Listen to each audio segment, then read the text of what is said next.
एक बार हम सभी लोग जोरदार तालियां राठौर भाई के लिए क्लैप करेंगे। ये जहां रुके हुए वहां से 8 किलोमीटर दूर गए हैं गाड़ी ड्राइव करके, सो दैट ये मेडिटेशन सेशन पूरा किया जा सके। और दोस्त, बिजनेस में भी सफल होने के लिए बस इसी तरह का कमिटमेंट चाहिए होता है। चैलेंजेस आएंगे, उन्हें कोई नहीं रोक सकता, लेकिन उन चैलेंजेस के समय हम क्या सोचते हैं और क्या करते हैं, वो डिपेंड करता है हमारी सफलता को किस लेवल पे लेके जाएगा। तो thank you so much Rathore भाई, इतने शानदार कमिटमेंट के लिए। और साथ ही साथ जैसा आपका कमिटमेंट है वैसा ही कमिटमेंट हमारी ये सभी ऑडियंस का है, जो सुबह मॉर्निंग में लोग तैयार रहते हैं सीखने और जीतने के लिए। तो मैं चाहूंगा एक बार जोरदार तालियां आप अपने लिए भी क्लैप करेंगे और अपनी पीठ थपथपाएंगे, बिकॉज हम सभी लोगों ने निर्णय लिया है कि हम अपनी लाइफ में कुछ बड़ा करने वाले हैं। और दोस्त, यही रीजन है कि जितने भी स्पीकर्स आते हैं, मैक्सिमम जितने भी लोगों से मीटिंग के बाद बात होती है, तो उन सभी का कहना है कि पता नहीं ये मीटिंग के अंदर क्या पॉजिटिव ऑरा है, ये बहुत अच्छी अच्छी फीलिंग यहाँ बात करने से आती है। तो वो ऑरा आप 1000 लोगों ने क्रिएट किया है जो मॉर्निंग में इस मीटिंग का पार्टिसिपेशन करते हैं। और दोस्तों, जैसा कि हम सब जानते हैं, इस मीटिंग के अंदर हम सीखते हैं कुछ नया। और आज की जो हमारी मीटिंग है, जो आज की हमारी चीफ गेस्ट है, वो एक बहुत ही डायनेमिक लीडर है। और हम सभी लोग वेस्टीज बिजनेस को कहीं ना कहीं इसलिए बिल्ड कर रहे हैं। ये साबुन हमारे लिए साबुन नहीं है, ये राइस ब्रांड हमारे लिए सिर्फ एक तेल नहीं है, ये जो नोनी स्प्रुलिना है हमारे लिए सिर्फ नोनी स्प्रुलिना नहीं है, ये रास्ता है हमारे भविष्य का, ये रास्ता है हमारे फैमिली के लिए एक रॉयल्टी इनकम का। दोस्त, जब हम लोगों को इस बात के बारे में बताते हैं कि वेस्टीज में आप तो अमीर बनते ही बनते हैं, साथ ही साथ आप अपनी आने वाली जनरेशंस को भी अमीर बनाकर जाते हैं, तो शायद लोगों को यकीन नहीं होता। और ऐसे ही आज उदाहरण से हम मिलने वाले हैं। जी हाँ दोस्तों, आज हमारे बीच में जो हमारी चीफ गेस्ट है वो है मैम अंशु रावत जी, जो इस बात को रिप्रेजेंट करती हैं, जिनकी फैमिली में ये बात साबित हो चुकी है कि वेस्टीज नेक्स्ट जनरेशन में भी पैसा देती है। ना सिर्फ पैसा देती है, बल्कि एक ऐसे परिवार देती है, एक ऐसा परिवार देती है जो आपके साथ कनेक्टेड है, आपके सुख दुख में आपके साथ है। तो मैं बहुत ज्यादा आप लोगों के बीच में नहीं आऊंगा। राठौर भाई, आप अंशु मैम को होस्ट बना दीजिए, और आज एकता मैम हमारी होस्ट रहेंगी। तो दोनों में से जो भी अवेलेबल है, आप सभी लोगों की जोरदार तालियों के बीच में इनवाइट करना चाहता हूं अंशु मैम को। हम सभी लोग जोरदार तालियों से उनका स्वागत करेंगे और आज उनकी लाइफ से सीखते हैं कि कैसे वेस्टीज में आगे बढ़ा जा सकता है और कैसे बड़ी सफलता हासिल की जा सकती है। Over to Anshu ma'am. Thank you so much, sir. Very good morning to all of you. And आपका बहुत शुक्रिया कि आज मुझे सबके बीच में रूबरू होने का मौका मिला, जहां मैं मेरे और मेरे हस्बैंड दोनों की स्टोरी को, सक्सेस जर्नी को शेयर कर सकती हूँ। तो thank you so much once again. And Vestige ने बहुत कुछ दिया, और अगर मैं कहूँ कि वेस्टीज ने बहुत कुछ दिया, ये संभव हो पाया क्योंकि आज से तकरीबन 6 साल पहले मेरे हस्बैंड ने एक राइट डिसीजन लिया वेस्टीज करने का। और ये जर्नी आज जितनी अगर मैं कहूँ आज मेरे चेहरे पे ये मुस्कुराहट है, किसी समय में ये गायब रहती थी। जिंदगी क्या है भूल गई थी, केवल काटनी है यही ध्यान रह गया था। किसी तरह बीत जाए जिंदगी, ये थोड़ा सा माइंडसेट होने लगा था। तो शुरुआत करती हूँ अपनी इस मेरे और मेरे हस्बैंड की सक्सेस जर्नी का। इलाहाबाद से हूँ, नाम अंशु रावत है, आप देख ही रहे हैं। बचपन बहुत अच्छा था, बचपन क्या पूरी एजुकेशन तक बहुत अच्छा रहा। मेरे पेरेंट्स ने मुझे सब कुछ दिया, अच्छी पढ़ाई, अच्छी सब कुछ, एवरीथिंग जो एक बच्चा सोच सकता है। I got everything the best. 97 में मेरे हस्बैंड से मुलाकात हुई थी, और 99 में वी गॉट मैरिड। 99 में, अप्रैल 99 में हमारी शादी हुई। और वहां से अगर कहूँ तो जैसे किसी भी लड़की के सपने होते हैं, उस समय मैं 22 साल की थी, हमारी लव मैरिज थी। और सपने होते हैं वैसे ही मेरे भी थे। जिंदगी खूबसूरत चल रही थी, मैं भी वर्किंग थी, मेरे हस्बैंड भी वर्किंग थे, फार्मा में थे हम लोग। और एक ड्रीम लाइफ टाइप की लाइफ ही हम लोग जी रहे थे। लेकिन लगभग 1.5 साल बीता होगा, हाँ, नवंबर 2000 की बात है। 23 नवंबर 2000, भूल नहीं सकती कभी भी 23 नवंबर 2000 को, क्योंकि वहां से पूरी की पूरी जिंदगी मेरी बदल गई। जो जिंदगी एक खुशहाल जिंदगी थी बचपन से लेके 23 नवंबर 2000 तक, अगर मैं कहूँ तो सब कुछ अच्छा ही मिला था, कभी ऐसा कोई लाइफ में बहुत स्ट्रेस नहीं आया। लेकिन 23 नवंबर 2000 को एक सबसे बड़ा स्ट्रेस आया जब मेरे हस्बैंड को हार्ट अटैक पड़ा। 27 साल की उम्र थी और पहला heart attack, massive heart attack था। हम लोग सोच भी नहीं सकते थे उनको हार्ट अटैक पड़ा, और इस कारण ट्रीटमेंट उनका बहुत लेट हुआ। तब हम लोग दिल्ली में ही रहते थे, आज मैं इलाहाबाद में हूँ, उस समय में दिल्ली में थी, मेरे हस्बैंड दिल्ली से ही थे। और मतलब 9 बजे जो शायद प्रॉब्लम शुरू हुई थी, उसका ट्रीटमेंट जाके 1:30 पौने 2 पे मिला था। लेकर मैं ही गई थी हॉस्पिटल उनको, और तब हमारे पास कार नहीं थी, बाइक थी, स्कूटी थी। लेकिन एक बीमार व्यक्ति को आप ना बाइक से लेके जा सकते हैं ना स्कूटी से। 1:30 पौने 2 किलोमीटर पैदल चल के रात के 1 बजे के आसपास मैं गई, ऑटो बुला के लेके आई और अपने हस्बैंड को ऑटो में लेकर गई। रात के 1 बजे अकेले, सन 2000 की बात है, दिल्ली में। लेकिन जब आदमी के पास कोई ऑप्शन नहीं होती और आपको कोई चीज पाने की बहुत चाहत होती है, तो आपको कुछ नहीं दिखता, साहस अंदर से आ ही जाता है। तो हस्बैंड को पेन में नहीं देखा जा सकता था, और इसलिए रास्ता सिर्फ एक समझ में आ रहा था कि ऑटो बुला के लाएं और उनको जल्दी से जल्दी हॉस्पिटल लेके जाएं। हॉस्पिटल पहुंचे, एम्स, ट्रीटमेंट जब वहां पता चला, तब तक नहीं मालूम था कि हार्ट अटैक है, हॉस्पिटल में जाके पता चला कि ये तो हार्ट अटैक है। और वहां आईसीसीयू में ये एडमिट हुए, और डॉक्टर ने एक सिंपल सी बात थी, बहुत मुश्किल है बचना, ऑलमोस्ट नहीं के बराबर चांसेस थे। लेकिन एक ही चीज बार बार दिमाग में घूम रही थी। मेरे को तो बहुत बहुत झटका लगा था, क्योंकि सोच ही नहीं रही थी। ये था कि हाँ पेन है, लेकिन ये हार्ट अटैक होगा, ये मतलब दूर दूर तक कहीं ख्याल में नहीं था, क्योंकि उम्र बहुत कम थी और फैमिली हिस्ट्री कुछ नहीं थी इस तरीके की। और उस जमाने में तो इतनी कम उम्र में हार्ट अटैक पड़ा भी नहीं करते थे, और कौन सोचेगा 1.5 साल की शादी और हस्बैंड को हार्ट अटैक पड़ जाए। लेकिन हुआ। 3.5 दिन तक एम्स के आईसीसीयू में एडमिट रहे, और जिंदगी और लाइफ और डेथ दोनों के बीच में संघर्ष चलता रहा। But my husband was also a very fighter. वो एक फाइटर थे, और हारना मानना उनकी भी फितरत में नहीं था, और कुछ कुछ ऐसा ही मेरे साथ भी है। जिंदगी की उस जंग से, जिंदगी और मौत की जंग में वो विजयी रहे। और ऊपर वाले को जब कुछ बड़ा करना रहता है और आप सकारात्मक रहते हैं, तो चीजें आपके फेवर में होने लगती हैं। ऐसा ही हुआ, और वो वापस लाइफ उनकी मतलब आ गई। 3.5 दिन उसके बाद हॉस्पिटलाइज रहे। अच्छा, एक चीज ये थी कि कोई ब्लॉकेज नहीं था, जैसे हम सोचें कि ब्लॉकेज होगा और इसलिए हार्ट अटैक पड़ा होगा, तो कोई कारण नहीं था। लेकिन अब उनको पड़ा था तो पड़ा था, जो ईश्वर ने दिया क्या करें। वहां से डिस्चार्ज तो मिला, करीबन 15 दिन बाद हॉस्पिटल से डिस्चार्ज तो मिला। लेकिन डिस्चार्ज के साथ घर में एक चीज और आ गई, डर। क्योंकि डिस्चार्ज करते वक्त डॉक्टर ने जो एक चीज कही थी मेरे से, जब मैंने उनसे पूछा कि अब लाइफ कैसी रहेगी, तो उन्होंने एक चीज कही कि जिंदगी अब इतनी रहेगी, गारंटी नहीं है। हो सकता है घर तक जाते जाते भी ना रहे, हो सकता है बच जाए, क्योंकि ये हार्ट अब उनका खराब हो चुका है। हार्ट खराब हो चुका है, क्योंकि 22% हार्ट केवल फंक्शन कर रहा था। और थोड़ा सा यहाँ बताना चाहूंगी, 22% हार्ट का मतलब उसकी पंपिंग, हार्ट एक पंपिंग ऑर्गन है, तो वो केवल 22% काम कर रहा था, जो एक आम आदमी का 70-75% या 60% तो कम से कम एक हार्ट पेशेंट का भी करता ही है। और ये एक रबर बैंड की तरह होता है, वो रबर बैंड जो खिंच चुकी हो वो कभी भी टूट सकती है, बस वही हाल था। उनका हार्ट 1.5 गुना बढ़ चुका था, और इसलिए डॉक्टर ने कहा कभी भी कुछ भी हो सकता है।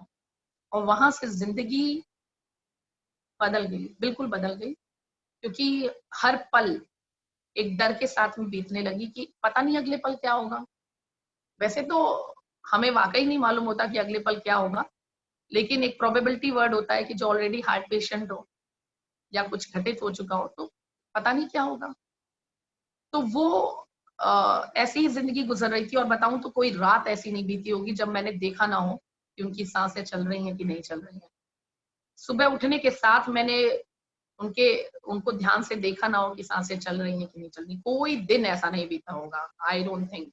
मैंने अपना मोबाइल कभी स्विच ऑफ नहीं किया, कभी बाहर भी निकली कि पता नहीं कब क्या कैसी सूचना हो। तो एक डर के साथ में जिंदगी बीत रही थी, और बीत रही थी तब तक जब तक 2003 22 जुलाई 2003 में मेरी बेटी पैदा हुई, और जिंदगी फिर से अच्छी हो गई। अच्छी ऐसे हो गई कि बच्चा छोटा सा आता है, उसकी न्यूसेंस, उसकी एक नया घर में सदस्य ऐड ऑन हुआ, और बहुत बढ़िया फिर से जिंदगी लाइन पे आ गई थी। मतलब वो डर ने जगह ले ली थी उसकी मुस्कुराहट ने, उसकी हरकतों ने देखकर। फार्मा में थे मेरे हस्बैंड, जॉब कर ही रहे थे, तब भी जॉब कंटिन्यू कर रहे थे। लेकिन उसके बाद फर्स्ट बर्थडे हम लोग हैदराबाद शिफ्ट हो गए थे, उनका प्रमोशन हो गया था तो हैदराबाद शिफ्ट हो गए थे हम लोग। और मेरी बेटी का फर्स्ट बर्थडे की खूब अच्छे से हम लोगों ने प्लानिंग कर रखी थी, लेकिन वो प्लानिंग खराब हो गई। 22 जुलाई मेरी बेटी का बर्थडे होता है, और 15 जुलाई 2004 my husband has second heart attack. और सेकंड हार्ट अटैक जब उनको पड़ा तो फिर जिंदगी बिल्कुल और बदल गई। डर आया था, अब नौकरी चली गई।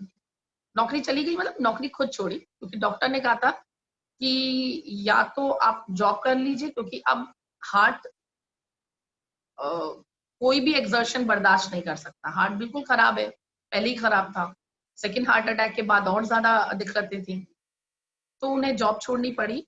और मैं प्राइवेट स्कूल में टीचर थी, और प्राइवेट स्कूल में टीचर कितना कमाती है हम सभी जानते हैं। मैं प्राइवेट स्कूल में टीचर थी, और उससे आप अपने घर की जरूरतें नहीं पूरी कर सकते। आप केवल छोटे मोटे ऊपर के जो खर्चे होते हैं, शौक होते हैं, उनको पूरा कर सकते हैं, और वही मैं किया कर रही थी। लेकिन जब उनको सेकेंड हार्ट अटैक पड़ा तो पूरी की पूरी जिम्मेदारी अब मेरे ऊपर थी, और मुझे करना था, क्योंकि पहले तो 6-7-8 हजार रुपए तो उनके ऊपर दवाइयों पे ही खर्च होने थे। बेटी बड़ी हो रही थी और आमदनी का स्रोत बंद हो गया था।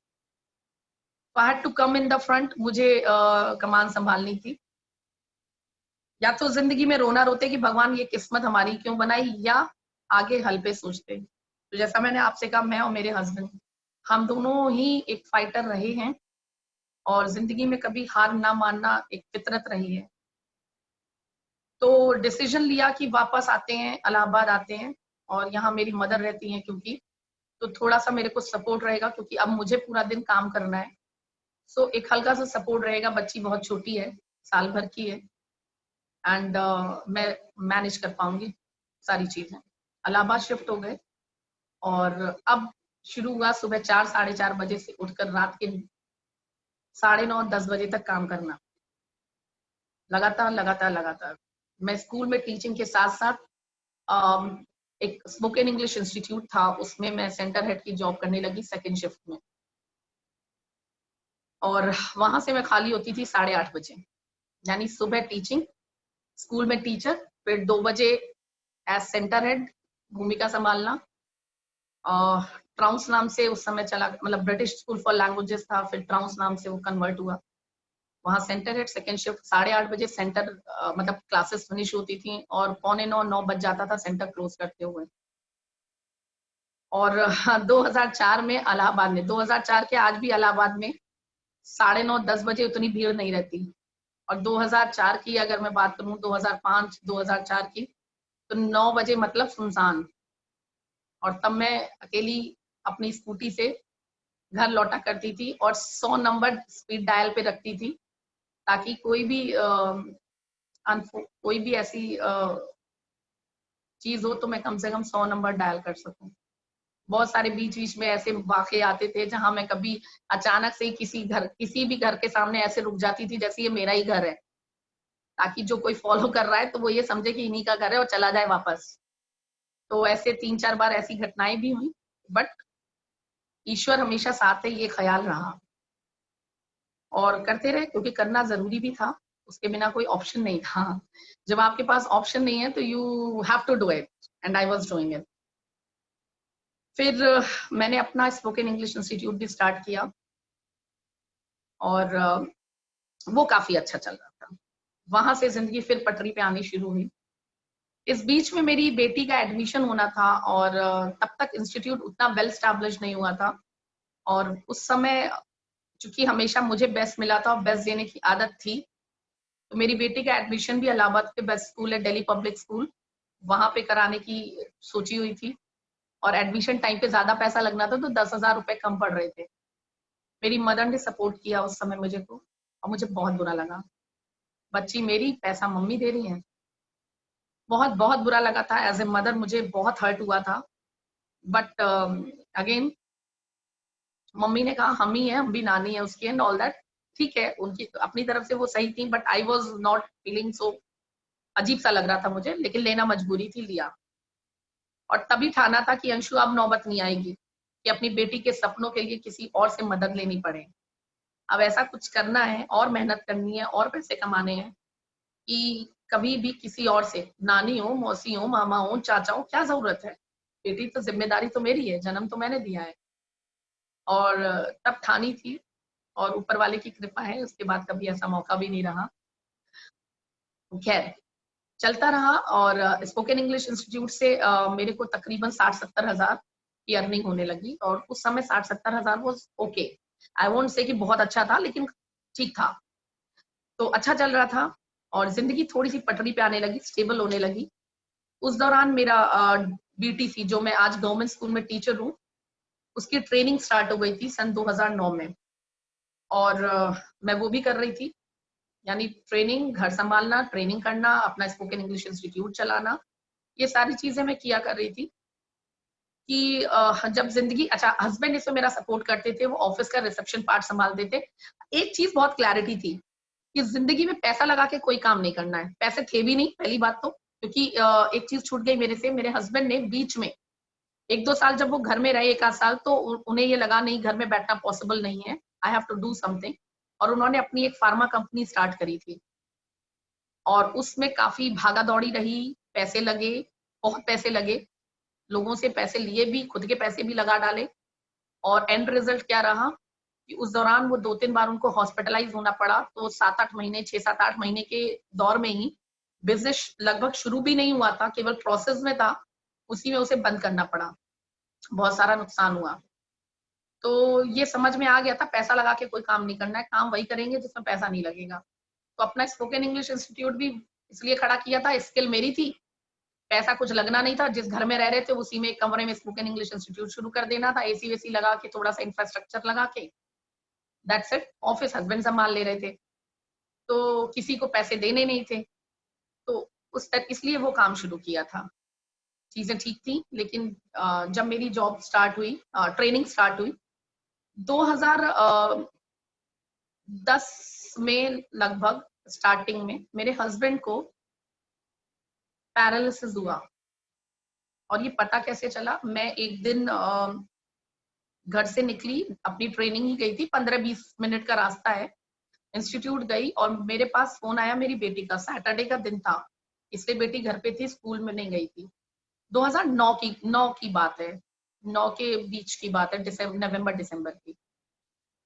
वो स्कूल नहीं गई थी, फर्स्ट स्टैंडर्ड में थी, और उसका फोन आया मेरे पास, और वो बहुत बहुत रो रही थी, बहुत ज्यादा रो रही थी। इतना रो रही थी कि वो क्या बोल रही है कुछ समझ नहीं आ रहा था। तो मैंने फोन काट दिया, फिर दोबारा मिलाया और उससे पूछा कि बेटा क्या बात है, कुछ नहीं समझ में आ रहा है, पापा ने मारा क्या? मुझे लगा पापा ने मार दिया, घर में है, कुछ हुआ होगा। लेकिन वो रोई जा रही थी। फिर मैंने कहा बेटा शांत हो, बताओ हुआ क्या है, क्या हुआ है? और उसने जो कहा, वो कोई मम्मी नहीं सुनना पसंद करेगी, कोई वाइफ, कोई लेडी नहीं सुनना पसंद करेगी। उसने कहा कि मम्मा घर आ जाओ, पापा हिल नहीं रहे हैं, पापा बीमार हो गए हैं, पापा जमीन पे गिर गए हैं, पापा हिल नहीं रहे हैं, आप जल्दी से घर आ जाओ। उसको ऐसा लग रहा था मम्मा आ जाएगी सब सही कर देगी, उसको ऐसा लग रहा था मम्मा आ जाएगी सब सही कर देगी। और मम्मा सोच रही थी कहीं जिंदगी पूरी फिसल तो नहीं गई हाथ से, क्योंकि 2 हार्ट अटैक ऑलरेडी पड़ चुके थे। और उसने कहा पापा हिल नहीं रहे हैं। तो मुझे सिंपल सी एक चीज आई कि क्या ये थर्ड हार्ट अटैक पड़ गया, क्या क्या हो गया। तो फोन रखा, मैंने कहा बेटा रुको, नाना को मैं फोन करती हूँ। सैटरडे पापा आए हुए थे, वैसे पापा मेरे लखनऊ में पोस्टेड थे। तो मैंने पापा को अपने फोन किया, और चूंकि मम्मी का घर पास ही में था तो पापा पहुंचे वहां पे। मैं उधर भगवान का नाम लेते हुए स्कूटी से अपना केवल भगवान का नाम ले रही थी कि भगवान सब कुछ सही रखना, सब कुछ सही रखना, सब कुछ सही रखना, एक ही ख्याल आ रहा था। और पापा मेरे हस्बैंड को हॉस्पिटल लेके गए, और वहां जाकर पता चला कि ये हार्ट अटैक नहीं, पैरालिसिस है। फिर जब पैरालिसिस लगा कि ठीक है नॉर्मल पैरालिसिस होगा, लाइफ में इतने चीजें होती जा रही थी, इतनी बार हॉस्पिटल के चक्कर काट लिए थे, 6-7 बार तो मैं काट चुकी थी हॉस्पिटल के चक्कर।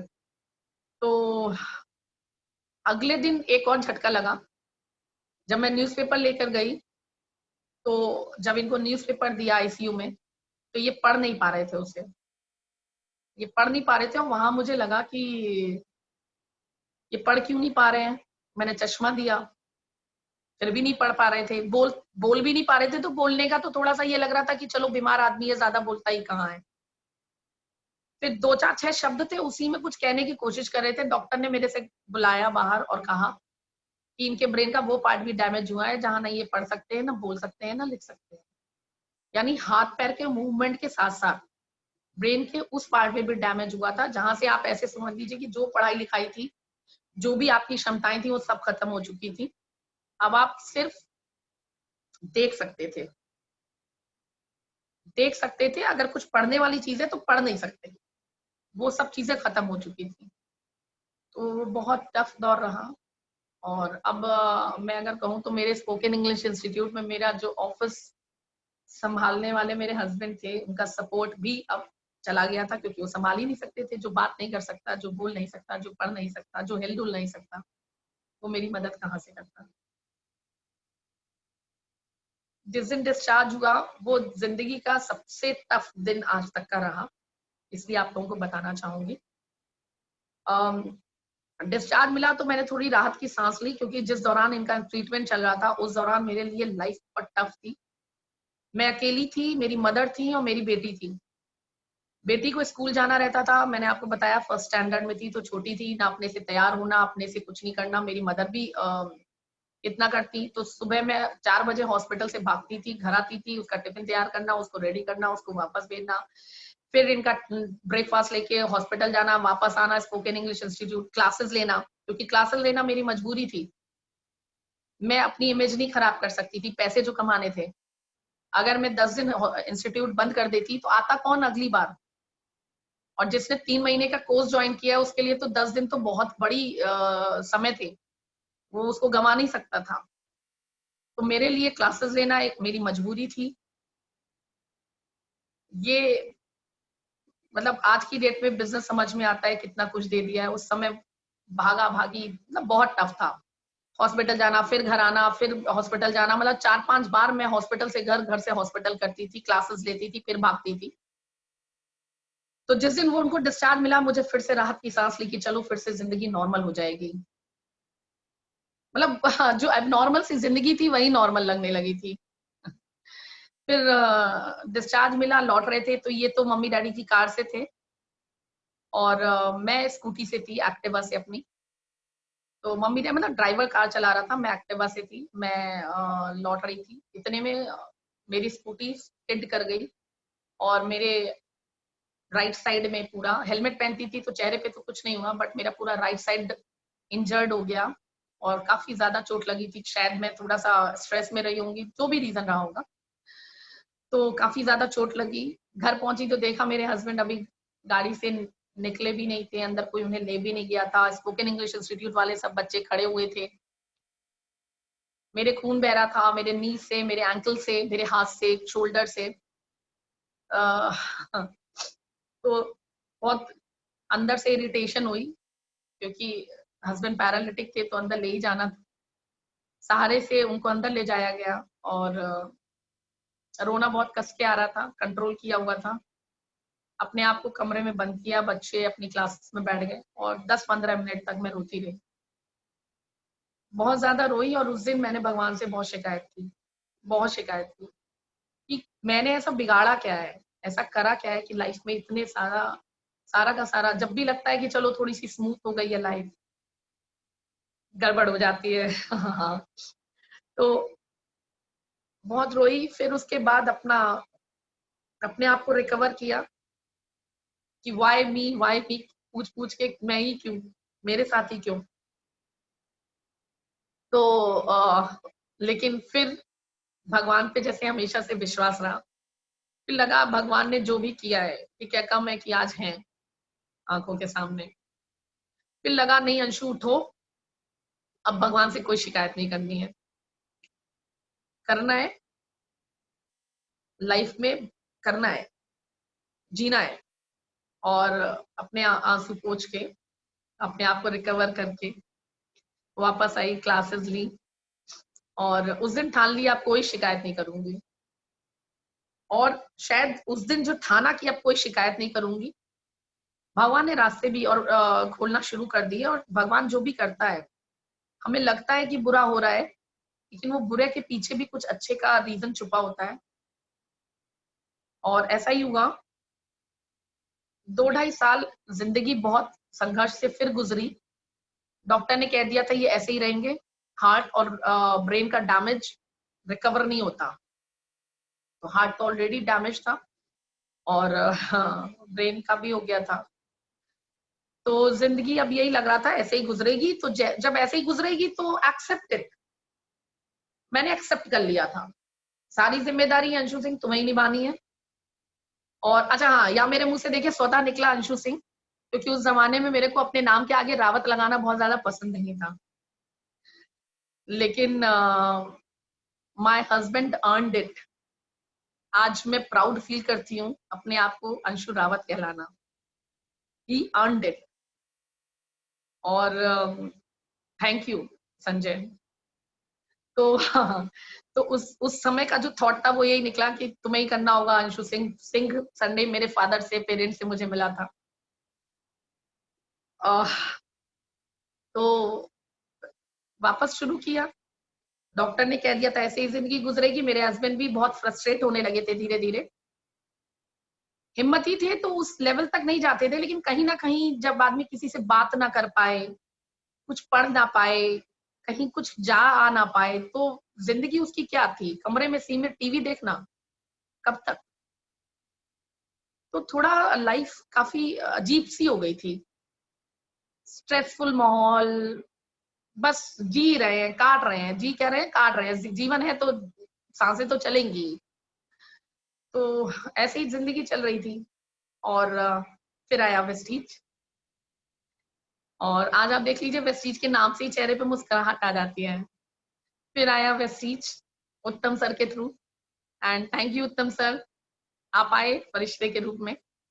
और वहां से जिंदगी एक नया रूप लेनी शुरू की। पहले तो मेरे हस्बैंड की सेहत अच्छी हुई, उन्होंने सप्लीमेंट यूज किए और धीरे धीरे उनकी हेल्थ इंप्रूव हो गई। लगभग 9 महीना लगा, विश्वास।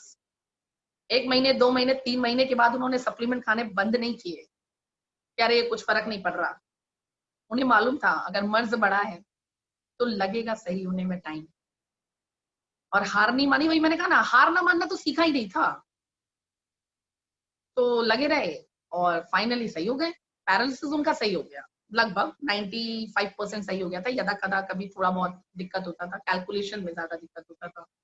बाकी आम जीवन जीने के लिए उनका पैरालिसिस पूरा सही हो गया था। और वहां से लाइफ बेटर होना शुरू हुई। उन्होंने इस बिजनेस को करना शुरू किया, वेस्टीज को लोगों को बताना शुरू किया। क्योंकि उत्तम सर ने कहा कि जो फायदा तुम्हें हुआ है संजय, फॉलोअप जारी था ना उत्तम सर का, तो बीच बीच में आते थे। और जब ये सही हो गए तो उत्तम सर ने कहना शुरू किया कि जो फायदा तुम्हें हुआ है तुम्हें नहीं लगता औरों को बताना चाहिए। तो खैर मेरे हस्बैंड तो मौके की तलाश में थे और मौका आया और उन्होंने उसको पकड़ के रख लिया, छोड़ा नहीं। उन्हें कारण पता चला। उन्होंने कहा 2 कारण हो, 2 चीजें होंगी संजय तुम्हें ये बिजनेस करने से। एक तो लोगों तक जो फायदा तुम्हें हुआ है वो पहुंचा पाओगे, और दूसरी बहुत इंपॉर्टेंट चीज, तुम एक जिम्मेदार हस्बैंड हो, एक जिम्मेदार पिता हो। तुम्हें अपनी ये जिम्मेदारियां निभाने का, पूरी करने का एक मौका मिलेगा। एक ऐसा मौका इसमें खुदा ना खास्ता अगर तुम्हें कुछ हो गया तो भी तुम्हारा परिवार आर्थिक रूप से सुरक्षित रहेगा। और ये कारण बहुत बड़ा कारण था मेरे हस्बैंड के लिए। उन्हें तो तलाश थी, 9-10 सालों से वो कुछ ना कर सकने की स्थिति में थे। अपनी बेटी को एक छोटी सी फरमाइश भी पूरी कर सकने की खुद के दम पे संभव नहीं था उनके लिए। तो जब ये मौका मिला उन्हें तो उन्होंने टाला नहीं, तुरंत उसे पकड़ा और लग गए बिना समय गंवाए। और मुझे नहीं याद पड़ता जब से उन्होंने वेस्टीज करना शुरू किया, मतलब ज्वाइनिंग नहीं, ज्वाइनिंग तो उनकी एज ए कंज्यूमर पहले डल गई थी, लेकिन जब उन्होंने करना शुरू किया तो कोई भी दिन उन्होंने ऐसा छोड़ा हो जब उन्होंने वेस्टीज की मीटिंग्स की ना हो, ट्रेनिंग्स ना ली। मैं अगेंस्ट थी। जिंदगी के संघर्षों ने मुझे कुछ ऐसा रूखा सा बना दिया था, रूड सा बना दिया था मैं कहूँ, कि मुझे लगता था मैं जो करती हूँ, मैं जो सोचती हूँ वही सही है। And I was not ready to listen. मैं किसी की कोई भी बात सुनने के लिए तैयार नहीं थी। मुझे लगता था बस मैं जो कर रही हूँ। अच्छा, मेरी जॉब लग गई थी 2011 से, मेरी अपनी गवर्नमेंट जॉब जो मैं आज एज ए गवर्नमेंट टीचर हूँ वो लग गई थी। और उसको करते हुए मैं ट्यूशन, स्पोकन इंग्लिश क्लासेस को मैंने ट्यूशंस में कन्वर्ट कर दिया था, क्योंकि spoken English classes demanded lot of discipline. और एज ए टीचर मेरे को घर आते आते कभी कभी लेट हो जाती थी, तो I converted into tuition. And as a tuition teacher also I used to earn, मैं तकरीबन 60,000 के आसपास में कमाया करती थी as a tuition teacher also. तो लगभग 1 लाख रुपए जब वेस्टीज हमारे घर में आया तो मैं पर्सनली लगभग 1 लाख रुपए कमाया करती थी। और इलाहाबाद जैसे शहर में मुझे ऐसा लगता था 1 लाख रुपए भी ठीक ही था, बहुत ज्यादा तो नहीं था, क्योंकि तब भी बहुत ज्यादा ऐशो आराम वाली जिंदगी नहीं जीती थी, लेकिन ओके ओके काइंड ऑफ था।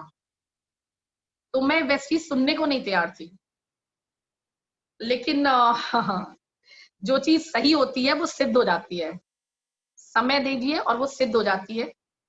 तो वैसी बिजनेस की खूबसूरती मुझे को भी समझ में आई 2016 में, जून 2016 में, जब अगेन द मैजिकल मैन, हम सबके mentor honourable Vivek Kumar Saxena sir से मेरी मुलाकात हुई मेरे घर पे।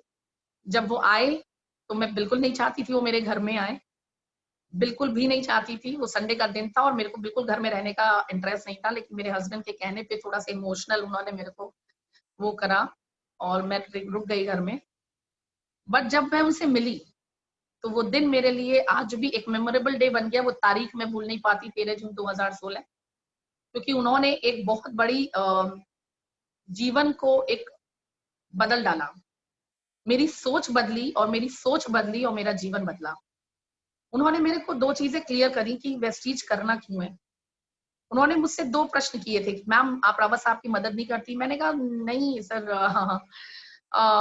मुझे नहीं लगता मैं इस बिजनेस के लिए बनी हूँ। तो मैं फ्रेंड्स यहाँ आप लोगों को एक चीज बताना चाहूंगी, मैं ना वेस्टीज को बहुत छोटा समझती थी। मुझे लगता था कि क्या किसी से कहना प्रोडक्ट और नॉट अ सेल्स गर्ल, और मेरी अपनी रेपुटेशन है, मेरा अपना ये है वो है, फलाना ढिमकाना, अपने आप को तुर्रम खां समझना। तो उन्होंने कहा कि जब मैंने उन्हें हल्का सा बताया कि sir to be very frank मेरे को ऐसा ऐसा लगता है, तो उन्होंने मेरे से यही कहा कि मैम आपको लगता है कि कोई उससे आएगा, मर्सिडीज से आएगा कोई सेल्समैन। सर मेरे यहाँ मर्सिडीज से आए थे। तो मैं समझ गई कि हाँ बात तो सच है, कोई सेल्समैन मर्सिडीज से नहीं आएगा। मैंने कहा वो सही है सर, लेकिन मैं किसी की ना नहीं सुन सकती। मैं वो चीज जो मेरे मम्मी पापा मना करते हैं मैं मम्मी पापा से ना कहूँ, मैं ना नहीं सुन सकती। तो उन्होंने मेरे को एक चीज कही, बहुत इंपॉर्टेंट है, ध्यान से सुनिएगा। पहले भी मैंने कही है, अगर आपने पहले भी सुना है तो दोबारा फिर ध्यान से सुनिएगा, क्योंकि सुनना और उसको महसूस करने में बहुत फर्क है। मैंने बहुत ध्यान से सुनी। एक अच्छी आदत है, या तो सुनूंगी नहीं और सुनती हूँ तो बड़े ध्यान से सुनती हूँ। तो उन्होंने मुझसे कहा कि मैम आपको नहीं लगता कुछ ना सुनकर अगर आपको अपनी बेटी को पैसों के अभाव के कारण ना कहना पड़े, ऐसी ना सुन लेनी चाहिए। आई रिपीट, कुछ ना सुनकर अगर आपको अपनी बेटी को पैसों के अभाव के कारण ना कहना पड़े, ऐसी ना सुन लेनी चाहिए। वो बोल रहे थे और मेरे यहाँ लग रही थी। कि अंशु तुम कितनी बड़ी गलती कर रही हो, भाई बेटी के सपने बड़े हैं, तुम्हारे सपने बड़े हैं, कि तुम ना से घबरा रही हो। ना कहा नहीं है, और सर ने भी कहा कि ना कहा नहीं, और सच बात है, हमारा बच्चा भी ना कहता है, हमारे हस्बैंड भी ना कहते हैं, हमारे पेरेंट्स भी कभी कभी ना कहते हैं, हमारे बहुत प्रिय मित्र हमको कभी कभी ना कहते हैं। तो ना तो जिंदगी का एक हिस्सा है, ना तो उनको बहुत कुछ सिखाता है। और बस वो दिन था and I was into the business. मुझे समझ में आ गया ये अगर प्लेटफॉर्म वो प्लेटफॉर्म है जहां मेरी बेटी के सपने पूरे होते हैं, तो आई विल गो अहेड, पीछे मुड़ के नहीं देखूंगी, I will start. And I started. और तब से आज तक का सफर बताऊंगी, तब से जीवन में मुस्कुराहट बढ़ती गई। हाँ, एक कुछ समय ऐसा रहा जब मेरे हस्बैंड इस दुनिया में नहीं रहे, तो व्यक्ति जाता है तो उसकी कमी नहीं पूरी होती है, लेकिन उसके जाने के साथ और कमियां जो हो सकती हैं, वो सारी कमी को मेरे हस्बैंड पूरा करके गए। जब मैंने शुरू किया बिजनेस, तो मैं बताऊंगी कि हमारा लेवल तब तक गोल्ड था। स्टार्ट किया, स्कूल से लौट के आने के बाद इस बिजनेस को बिल्टअप किया करती थी। शुरू में कुछ दिन ट्यूशन पढ़ाने के साथ साथ किया, फिर ट्यूशन छोड़ दिया। वो 60-70 हजार अट्रैक्ट कर रहे थे, तो ये लग रहा था सब कुछ साथ हो जाएगा, फिर लगा नहीं, 60-70 हजार को बचाने के चक्कर में मैं बहुत बड़ा लॉस कर दूंगी। एंड आई लेफ्ट ट्यूशन, और सिर्फ नौकरी और ये चीज करना शुरू किया, बिजनेस प्रेस्टीज करना शुरू किया। गोल्ड से डायमंड हो गए, अक्टूबर मंथ में हम लोग डायमंड हो गए। जुलाई से मैंने मतलब जून मिड से करना शुरू किया था, अक्टूबर मंथ में डायमंड हो गए। फिर हम लोगों ने 2 गाड़ी ली 2017, अप्रैल 2017 में पहली गाड़ी ली हमने, रेनो की स्काला, और 12 लाख की। और जून 2017 में दूसरी गाड़ी भी ले ली, power of this platform. Kwid ले ली, तब लगा मम्मी पापा वाली गाड़ी से क्यों चलूं, अब अपनी गाड़ी नहीं ले सकती हूँ, तो दूसरी गाड़ी भी ले ली, क्विड ली। दिसंबर 2017 में एक सेमिनार के दौरान मेरे हस्बैंड को फाइनली, जिसका पिछले कई सालों से डर था, वो हो गया, उनका हार्ट फेल हो गया और चले गए वो इस दुनिया से। वो जरूर चले गए, लेकिन 10 दिसंबर का दिन था, और आप सभी जानते हैं पे आउट आने का दिन है। उस दिन जो पे आउट आया था वो था 89,000। उस समय तक का हाईएस्ट पे आउट था वो, 89,000। और उसके बाद चूंकि मेरी एक बेटी है, उसी ने अपने पापा का फ्यूनरल सेरेमनी किया था, अंतिम संस्कार उसी ने किया था। तो 1 महीने तक मैं भी लगभग कहीं बाहर नहीं निकली, और फिर भी पे आउट बढ़कर ही आया, कम नहीं हुआ। और जैसा अभी राजीव जी ने कहा था, सर ने, कि एक परिवार मिला, ये एहसास मुझे उस समय हुआ। मैं तो, हम लोग तो 3 का परिवार, जिसमें से एक चले गए। मेरे मम्मी पापा खुद ही बुजुर्ग, लेकिन पूरा का पूरा सब कुछ मेरी वेस्टीज फैमिली ने इतना खूबसूरती से मैनेज किया। विवेक सर का फोन लगातार मेरे को आता रहा, एक एज ए गार्जियन के तौर पे। तो कहीं एहसास ही नहीं हुआ कि मैं अकेली हूँ। और 2 का मतलब हम लोग 3 सदस्यों का परिवार था, लेकिन मेरे हस्बैंड इस दुनिया से गए और 3 सदस्यों का परिवार इतना बड़ा परिवार बन गया। उसके बाद क्राउन का लेवल भी हुआ, और लास्ट ईयर मेरी बेटी ने जो कभी अपने पापा से ऑडी मांगी थी, व्हाट्सएप पे फोटो भेज के बोला था इससे आओ तो जाने, तो उसने तो पापा को चढ़ाने के लिए भेजा था, और पापा ने कहा था कि हाँ आएगी आएगी आएगी, वो भी आएगी। लेकिन वो भी सपना पूरा वो कर पाए लास्ट ईयर मार्च 2019 में, जब ऑडी आई हमारी। और अभी मैं कल की इस लॉकडाउन पीरियड में मेरा हाईएस्ट पे आउट आया 2,70,000 का, जून में आया। जुलाई में आया 3,24,000। अगस्त में आया 3,47,000। और पिछले काफी समय से मैं कह रही थी कि अपनी बर्थडे से पहले मेरे को, अपने बर्थडे में मुझे 5 लाख का चेक अपने आप को गिफ्ट करना है, तो कुछ कुछ उसके करीब 5 लाख अर्निंग करनी है। और अगर मैं कहूँ तो गवर्नमेंट जॉब मिला के 5 लाख हो भी गई। लास्ट मंथ का मतलब कल जो पे आउट आया है वो है 4,47,076, लगभग 4.5 लाख। तो ये खुशी, ये चीजें हो पाई, और मुझे कल के दिन लगा हाँ मेरे हस्बैंड का सपना पूरा हुआ। क्योंकि जब हम आए थे तो कहीं ना कहीं इस फिगर को दिमाग में हमेशा से लगता था कि 5 लाख अर्निंग हो जाएगी तो बहुत जिंदगी आसान हो जाएगी। 1,00,000 1.5 लाख तो हमारे हमेशा से खर्चे थे ही, बेसिक नीड्स वाले। और आज की डेट में मेरी बेटी चूंकि बड़ी हो गई है, लॉन टेनिस में अपना करियर बनाना चाहती है, विंबलडन 2022 उसका टारगेट है, तो लगभग 1.5 लाख रुपए उसकी एजुकेशन और स्पोर्ट्स पे अभी खर्च हो रहे हैं। और 60,000 के गवर्नमेंट एम्प्लॉय रहकर तो मैं पूरा नहीं कर सकती थी, लेकिन आज चूंकि वेस्टीज से लगातार पे आउट आ रहा है बढ़ता हुआ, तो बहुत आराम से पूरा हो जाता है। वो यूपीआई पे रिक्वेस्ट भेज देती है और मुझे मैसेज करती है, फोन करती है, मम्मा ये रिक्वेस्ट आई होगी, आप इसको अप्रूव कर दो, और मैं अप्रूव कर देती हूँ। मतलब ये ताकत दी है इस प्लेटफॉर्म ने, तो बहुत जिंदगी आसान हो गई है। लेकिन आसान बनाने के लिए मैं फिर कहूंगी कुछ चीजें जो हमने की, 2-4 पॉइंट्स कहूंगी। लॉकडाउन पीरियड में क्यों मेरा पे आउट बढ़ा, क्योंकि लॉकडाउन पीरियड में भी वही वाला टेम्परामेंट, कभी हार नहीं मानना है, विपरीत परिस्थितियां और मजबूत बनाने के लिए आती हैं और रास्ते खोलने के लिए आती हैं, रुकने के लिए नहीं आती। जो रुका वो कभी सफल नहीं हो सकता। जब आप एक दिन भी रुकते हैं तो आप अपनी सफलता को कई कोस पीछे छोड़ देते हैं। अगर आपकी सफलता आने वाली है तो समझ लीजिए कि आपने उस सफलता के आगे दरवाजा बंद कर दिया, खुद से बंद कर दिया। हमें लगता है एक ही दिन गया तो क्या हुआ, ना ना ना, एक एक दिन, एक एक पल आप नहीं रुक सकते।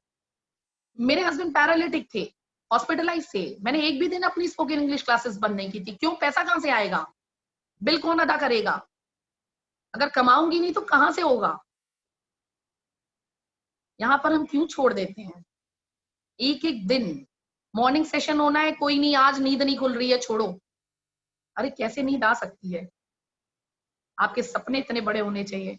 लोग सोचते हैं कोरोना है, कोरोना है, कोरोना है, कोरोना है। उससे पूछिए ना, जिसके घर में रोजी रोटी नहीं चलेगी, उसे कोरोना का डर लगेगा क्या बाहर निकलते वक्त? नहीं। और आपका विश्वास, हाँ, बहुत केयरफुल होके करना है, केयरफुल रहना है, जो हमारे प्रिकॉशंस हैं वो लेने हैं। हर पल जिंदगी में खतरा है, बट बाहर निकलना तो बंद नहीं करेगा ना। मेरे हस्बैंड ने वेस्टीज किया, जिंदगी आसान हुई, उनकी ही नहीं मेरी भी, उनकी बेटी की भी। जाना, जब उनको वेस्टीज आया, उन्होंने डॉक्टर से पूछा कि अगर मैं घर पे रहूं 24 घंटे तो मेरी जिंदगी कितने सालों रहेगी। उन्होंने कहा इसका तो कुछ नहीं पता, अभी अगले पल नहीं मालूम आपकी जिंदगी। जब किसी भी की भी जिंदगी का पता नहीं है, तो आपकी तो ऑलरेडी हार्ट खराब है, आपकी जिंदगी का तो और नहीं पता। तो उन्होंने कहा जब जिंदगी का पता ही नहीं है तो क्यों ना वो काम करूं जिससे मेरे परिवार आर्थिक रूप से सुरक्षित रहेगा। और उन्होंने लगा दिया, कस के मेहनत की, कोई दिन रुके नहीं, परिणाम सामने है आपके। वही चीज हमारे साथ है। हम जब बाइक लेके, कार लेके बाहर निकलते हैं, या साइकिल लेके भी निकले, पैदल भी निकले, हमें मालूम है अगले पल क्या होने वाला है। इस डर से कि एक्सीडेंट हो सकता है, गाड़ी चलाना बंद तो नहीं कर देते। इस डर से कि फ्लाइट क्रैश हो सकती है, फ्लाइट पे बैठना तो बंद नहीं कर सकते, बंद नहीं करते। ट्रेन भी भिड़ंत होती है, ट्रेन में बैठना तो नहीं बंद करते। तो कोविड 19 कोविड 19 कोविड 19 कोविड 19 के भय से हम घर में बैठ जाएं और अपने बिजनेस को, जितनी अब तक की मेहनत है, उसको पानी फेर दें और उसको और पीछे ढकेल दें, क्या मतलब है? मैं ये नहीं कह रही कि प्रिकॉशन मत लीजिए, प्लेन टेक ऑफ कर रहा है, आपको बेल्ट पहननी पड़ेगी, कार चला रहे हैं सीट बेल्ट पहननी होगी, बाइक चला रहे हैं हेलमेट पहनना होगा, बिल्कुल केयर सब कुछ करने होंगे। तो ऑल दोस प्रिकॉशंस के साथ फ्रेंड्स मैं यही कहूंगी, रुकिए मत, जो लक्ष्य आपने लिया है उसको जरूर पूरा करिए। और साथ के साथ ऑनलाइन मीटिंग्स, मेरा बिजनेस इसलिए भी ग्रो किया क्योंकि मॉर्निंग सेशंस का संजय सर करते हैं, मैं उसका रेगुलर हिस्सा रहती हूँ। और साथ के साथ अगर मैं कहूँ, आप यहाँ राजीव सर रेगुलर करते हैं, अगर आप 4 दिन करते हैं और 5वें दिन नहीं करते, आप हफ्ते में 6 दिन करते हैं, 7वें दिन नहीं करते, जान लीजिए परिणाम वो नहीं आएंगे जो आप चाहते हैं। परिणाम तब आएंगे जब आप लगातार लगातार लगातार बने रहेंगे, तभी परिणाम आएंगे। 2 दिन 3 दिन करे और फिर उसके बाद फिर छूट गए, फिर 2-3 दिन किया, फिर छोड़ दिया, the result will never be the same. You have to be consistent. और ऑनलाइन आपको और टेक्नोलॉजी वाइज साउंड होना पड़ेगा। आज हम और आप इसलिए रूबरू हो पाए हैं क्योंकि टेक्नोलॉजी वाइज हमने अपने आप को बेटर किया है। सो बदलते ट्रेंड के साथ आपको बदलना पड़ेगा। मैं जूम मीटिंग्स बहुत ज्यादा करती हूँ और प्रोडक्टिव मीटिंग्स करती हूँ, क्योंकि activity without productive makes no sense. तो बस यही है। आप लोग जो कुछ पूछना चाहें पूछ सकते हैं, कुछ बात करना चाहें पूछ सकते हैं। This is what my life has gone through. अब जिंदगी बहुत खुशनुमा है, व्यक्ति के जाने की कमी हम नहीं पूरा कर सकते, लेकिन पिछले अगर मैं कहूँ 7-8 महीने में एक और एडवर्स सिचुएशन आई कोविड-19 के फॉर्म में, बट अगेन इसने मेरे पे आउट को डबल कर दिया। जो एवरेज पे आउट 2 सवा 2 पड़ रहा था, वो आपको देखिए कल जो आया वो मैंने बताया। तो यानी विपरीत परिस्थितियां आए तो खुश हो जाइए, क्योंकि और कुछ बड़ा बेहतर होने वाला है। बट वो तभी बेहतर होंगी जब आप अपने आप को बेहतर बनाएंगे, जब आप रुकेंगे नहीं, लगातार चलते रहेंगे, लगातार हल पे फोकस करेंगे। तो इसी के साथ फिनिश करना चाहूंगी। Thank you so much all of you. Thank you Rajiv sir, thank you Ekta ma'am, thank you everyone. Thank you so much Anshu ji, thank you so much. And सच में आपकी स्टोरी सुन के तो आज ऐसा लगता है जैसे हम लोगों की कुछ भी चैलेंजेस नहीं थे, है ना। मतलब अपने चैलेंजेस देख के हम लोग इतना घबराते हैं कि इतने चैलेंजेस हम लोगों ने देखे। एक बात तो है कि कामयाबी ना हमेशा सफलता, मतलब जो सफलता मिलती है हमें हमेशा वो दर्द की कोख से जन्म लेती है। एक्चुअली वो आज देखा है आपने कितने चैलेंजेस सहे हैं, कितना आपने वो जो टाइम देखा यार, मतलब आपकी स्टोरी सुन रही थी ना, लिटरली मेरी आंखों से आंसू आ रहे थे। और कितना आपने दर्द मतलब सहा है, और वो सब चीजें मैं सीरियसली हैट्स ऑफ है आपको। और आज आपने वो प्रूव करके दिखाया है खुद को। मैंने भी फर्स्ट टाइम आपकी स्टोरी सुनी है and seriously thank you so much. आपने अपना कीमती समय दिया हम लोगों को। एंड कुछ लोगों के सवाल हैं और मैं सभी से रिक्वेस्ट करूंगी कि जिनके सवाल हों प्लीज वही रेज हैंड करें। मैं एक बार सबके लोअर हैंड कर रही हूँ, तो जिनके सवाल हैं प्लीज वही रेज हैंड कीजिए, तो सो डैट हम मैम का जो भी आपके क्वेश्चन है वो सभी के लिए फायदेमंद हो। तो हमारे बीच में लक्ष्मण शर्मा जी हैं। ये सर आपको अनम्यूट किया है, लक्ष्मण शर्मा जी। Hello hello. जी सर। हाँ madam, good morning. Good morning. Good morning. Thank you madam, आपने मुझे बोलने का मौका दिया। मैं इतना ज़्यादा इमोशनल हो गया कि मैडम की जो स्टोरी थी, उन्होंने कहा था कि 70,000 रुपये का जब तक अपन नहीं छोड़ेंगे जब तक उससे ज़्यादा इनकम नहीं पा पाएंगे। मैं भी एक ऐसे ही ट्रेडिशनल बिजनेस में अटका हुआ हूँ और मैं हिम्मत नहीं कर पा रहा हूँ मतलब उसको छोड़ के और इस बिजनेस में फुल टाइम आने के लिए। तो मैं आपसे थोड़ा सा वो चाहूँगा कि किस तरीके से मैं उसको मैनेज करूँ। मेरी एज भी बहुत ज़्यादा है और मैं करीबन 63 ईयर ओल्ड। तो आप मुझे सजेशन दीजिए मैडम। सर 63 के आप दिखते नहीं है, पहली बात तो इसलिए ये मत कहिए उम्र ज्यादा है, महसूस करिए कि उम्र अभी बहुत है। आप बहुत अपने आप को कम उम्र का महसूस करिए। मैं हमेशा कम उम्र का फील करती हूँ, मैं भी 44 की हूँ, but I never feel like कि मैं 44 की हूँ। तो मेन चीज ये है कि पहली चीज तो ये करना शुरू करिए। हाँ, ये हम मान सकते हैं कि हम ट्रायल एंड एरर उसमें नहीं है कि हम कोई चीज ट्राई कर सकें, उस उम्र में नहीं है, क्योंकि जिम्मेदारियां नहीं हैं। मैडम, मैं फुल टाइम ही आना चाह रहा हूँ और मतलब लास्ट बात मेरी पारी होगी ये, जो मैं मतलब जो कहते हैं ना हिट एंड आउट, वो वाली बात है। जी जी जी। तो बिल्कुल हमारा बिजनेस, आपको कितना टाइम हुआ सर? मेरे को ज्वाइन करे हुए तो आपको? करीबन 2 साल हो गए, लेकिन मैं कर नहीं रहा था। मैं ट्रेडिशनल बिजनेस में अटक गया था और अभी 1 महीने से मैं एक्टिव हुआ हूँ। ये मीटिंग देख करके मुझे लगा कि नहीं, मुझे ये करना चाहिए। बिल्कुल, तो जो मैंने लास्ट में बात कही सर, कंसिस्टेंट बने रहिए। मैं आपको सच बता रही हूँ, अब तो हमारा इतना बढ़िया प्लान है, आत्मनिर्भर सक्सेस प्लान। 3 से 4 महीने, 4 महीने में आप अपनी वो अर्निंग ले सकते हैं जहां आपको बिल्कुल भी रिस्क फैक्टर नहीं लगेगा। तो बस ये है कि निरंतर। जी। एक्चुअल में मैं पिछले 3-4 अनुभव थे मेरे जो वो बहुत बैठ गए। उस वजह से सारी फैमिली मेरे एंटिक है। वो कहती है कि आप नेटवर्क का नाम भी नहीं लोगे। तब भी मेरे दिमाग में यही है कि नहीं, मैं करूंगा तो यही करूंगा और कुछ नहीं करूंगा। बिल्कुल सर, तो आप मेरी स्टोरी में देखिए ना, मैं भी अपने हस्बैंड के 3 साल तक अगेंस्ट थी, लेकिन वो नहीं रुके, और करते रहे, और एक ऐसा बिजनेस प्लेटफॉर्म दे गए जहां आज इतनी बड़ी सफलता है। तो बस आपको जो चीज समझ में आ गई है, आपके परिवार वालों को भी वैसे ही समझ में आ जाएगी जैसे मुझे समझ में आ गई है। बट आपको अपने निर्णय पर भरोसा रखिए, विश्वास रखिए और लगातार बने रहिए। प्रयास, जो भी थैंक यू ट्रेनिंग मैम। होते हैं, जो भी मीटिंग्स, हमारे जो 7 बेसिक स्टेप्स हैं, उसको अभी अगर आप बहुत ज्यादा समय नहीं दे पा रहे हैं, लेकिन आप जितना समय दे पा रहे हैं, अगर आप 3 घंटा 4 घंटा रोज देते हैं, क्योंकि कुछ तो एक्स्ट्रा करना पड़ेगा। आप सोचिए कि ओके मैम। बिना एक्स्ट्रा किए मिल जाएगा, तो करना तो पड़ेगा एक्स्ट्रा, थोड़ा सा स्ट्रेच करना पड़ेगा, लेकिन रोज दीजिए, और रोज देंगे तो परिणाम तो बिल्कुल खूबसूरत होंगे, वही होंगे जो आप चाहते हैं, फुल टाइमर आप आ जाएंगे। Thank you. Thank you ma'am. Thank you ma'am. अब हमारे बीच में एक अंजलि सिंह जी हैं, एक बार मैं उनको अनम्यूट कर रही हूँ। अंजलि सिंह जी, मैम आपको अनम्यूट किया है, अंजलि सिंह जी।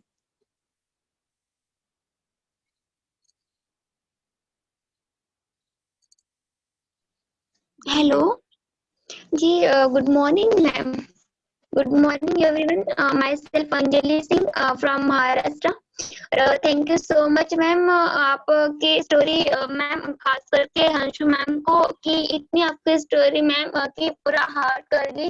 मैम थोड़ा एक ही सजेशन चाहती हूँ, एज मैं स्टूडेंट हूँ अभी, और मैम थोड़ा बिजनेस में आगे डेवलप नहीं कर पा रही हूँ, क्योंकि मैम ज्यादा तो चैलेंजेस आपने तो हम लोगों से भी ज्यादा किया है। जैसे कि एकता मैम ने बोला कि हम लोगों ने तो कुछ भी नहीं किया, इतना फेस आपने किया है। फिर भी मैम एक स्टूडेंट के हिसाब से मैं आपसे थोड़ा सजेशन चाहती हूँ, क्योंकि इस बिजनेस को मुझे भी फुल टाइम करना है एज अ करियर। राइट, और बहुत सही आपने डिसीजन लिया है कि एज ए करियर इसको बिल्ड करना है।